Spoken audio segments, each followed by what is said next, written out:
Isang mapagpalang araw po sa ating lahat. Yan, so bali hapon na ngayon, mga alas 3 na ng hapon. So muli tayong babalik sa spear fishing mga katutok. So kami lang dalawa ni Kuya Bong yung babalik ngayon. Yan, so sana'y pagpalain tayo mga katutok. Yan po mga katutok, at kung bago pa lang po kayo sa aking channel ay huwag nang kalimutan mag-subscribe.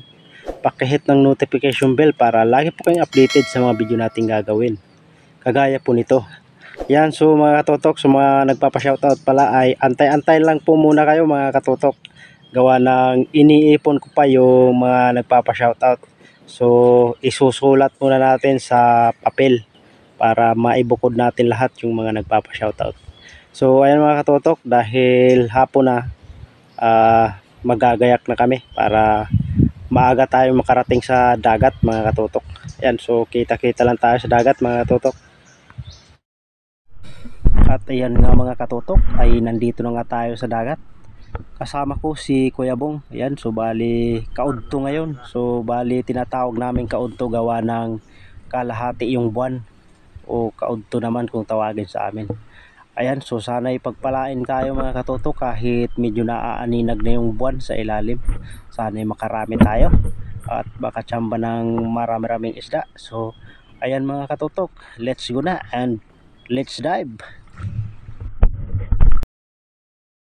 At ayun nga mga katutok, nakalangoy na tayo at sa mababaw pa lang ay nakakita tayo ng wow, crocodile fish mga katutok, o kung tawagin sa amin ay sunugan.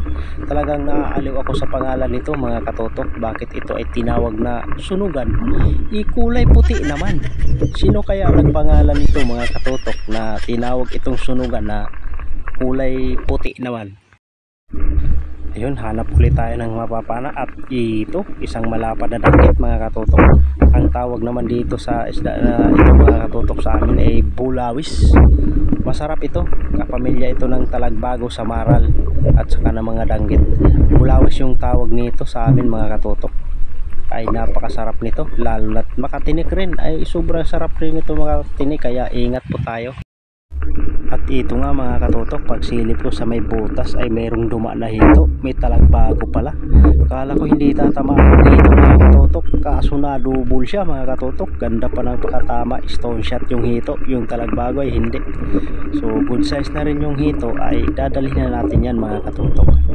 So hindi ko maipapakita kung paano pagtanggal ng tinik nito mga katutok sa hito. Gawa ng 1 bar lang yung camera ko, ay hindi ko pala na-charge kanina mga katutok.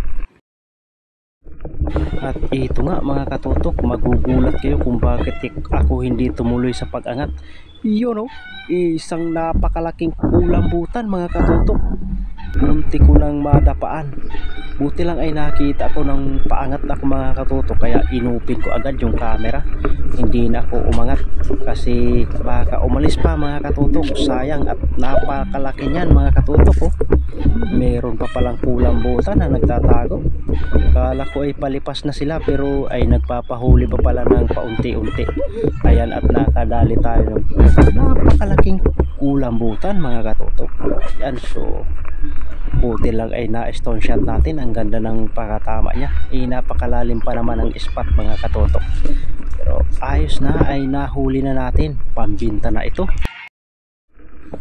At ayan nga mga katutok, ito isang flatfish. Ito yung isang uri ng flatfish na hindi mapait mga katutok. Hindi tulad nung nahuli natin nung nakaraan na pinakawalan ko. Yun po ay isang flatfish na mapait. Yan, so pasensya po kayo mga katutok na maraming ingay kung nag-i-edit ako, kasi napakarami pong manok dito sa amin at marami nag-aalaga ng manok dito sa amin mga katutok. So pasensya na po, tulad yan po mga katutok, may tumilaok na naman. So ayos lang yan. At ito ay sobrang sarap na flatfish. Okay na rin ito mga katutok, solve na. At ayan nga mga katutok, sisili naman tayo at nakakita tayo ng isang lalagan kung tawagin dito sa amin sa Masbate. Isang uri ito ng snapper mga katutok. Ito ay napakailap.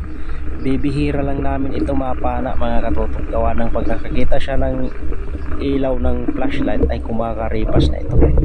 Ayos at meron na tayong pandagdag sa pambenta nating mga isda mga katutok.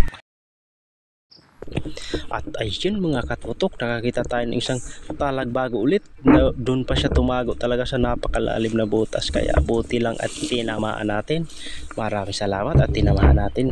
Malaking karagdagan na ito sa isda na maaaring nating ibenta mga katutok. Ayan, susunod na ay napakasarap ito mga katutok. Mabili ito dito sa amin mga katutok kasi masarap. So ayan mga katutok, dito ay nakakita naman tayo ng isang ipos-ipos o saging-saging kung tawagin sa amin. Yun o, yan, napakalaki niyan mga katutok. Ay nasa gilid na pala kami mga katutok. Ito na yung last na isda na tutusukin natin. So papakita ko sa inyo mga katutok kung gaano karami yung huli namin. So hindi ko nakapag-video ng maayos gawa ng tinitipid ko yung battery ng ating camera.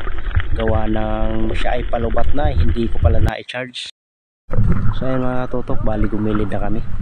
Dito na kami nakagilid, hindi na kami nakadiretso papunta doon sa kubo. Gawa ng salubong na kami sa agos.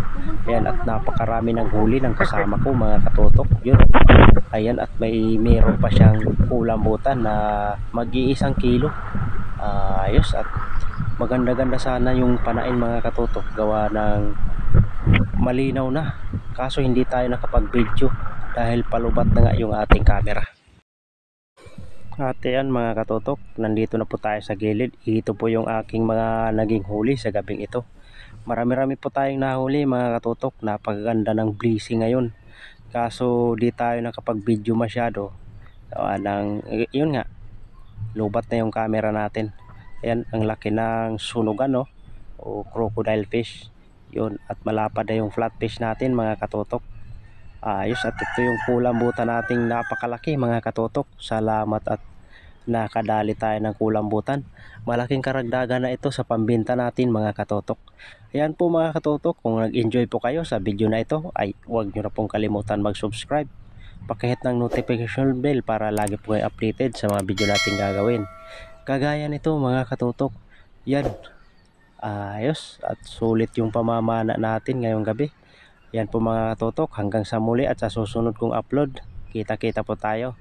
Thank you for watching.